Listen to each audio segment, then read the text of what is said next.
What's up, everyone, and welcome to Friday's edition of Reptile News. Now, we're going to start off today with a pretty sad story where apparently a 2-year-old toddler was reported unresponsive. When authorities arrived to help the child, they found an absolute nasty situation. That 25-year-old Savannah Morgan, his mother, physically abused him, causing bleeding to the brain. But what else they found were several dead animals, either dead or in deplorable condition, including 48 rats and 10 pythons around the house. They're saying that living in or dying in the house altogether, there were 88 animals, including gerbils, dogs, snakes, lizards, tarantulas. 80% of them were dead. Now, fortunately for the rest of the world, 25-year-old Morgan is being charged with not only the abuse to her child, but also abuse and neglect to the animal. And now we're going to breeze through 3 extra stories. There's one common denominator in all these stories, but there's a bigger story to talk about these. And I feel like, well, first of all, an 18-foot python found in Florida, among one of the largest found so far. The snake was captured and it was euthanized, but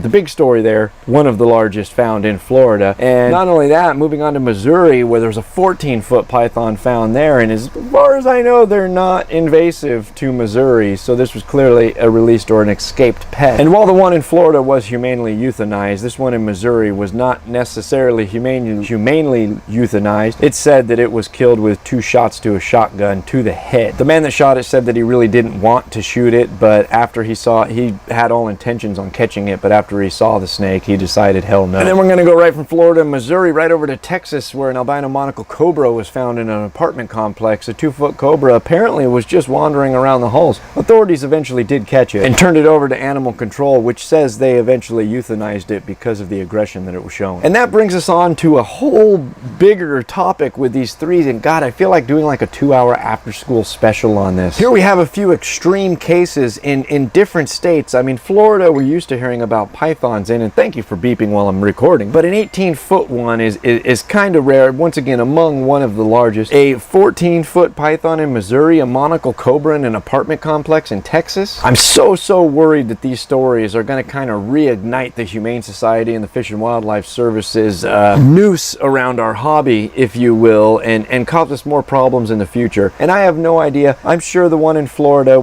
you can pretty much speculate that it was probably a wild python in Florida, since they are invasive and living in sustained populations there, according to some people, and this thing was just lucky enough to not get found yet. But a 14-foot python in Missouri is highly unlikely that it lived out its life to get 14 feet long in Missouri. And a 2-foot monocle cobra, albino for that matter, probably did not live its life out up to the 2-foot range, at least, in Texas. So these clearly were, at best, very irresponsible owners, and at worst, total douchebags for releasing these animals. And I find it, I mean, I really don't mean to take the side of the dark side, but I really find it hard to not understand some of these people, because a loose monocle cobra in a populated area can do some super damage. I mean, it can kill people. So it's not like these people are just being Nancy's by freaking out about this cobra roaming around an apartment complex. But I guess at the end of the day, the moral of the story is our problems still are our problems, and they still are around, and it just goes to show once again how super careful we have to be with our animals to make sure that they're secured. I still don't agree with banning animals.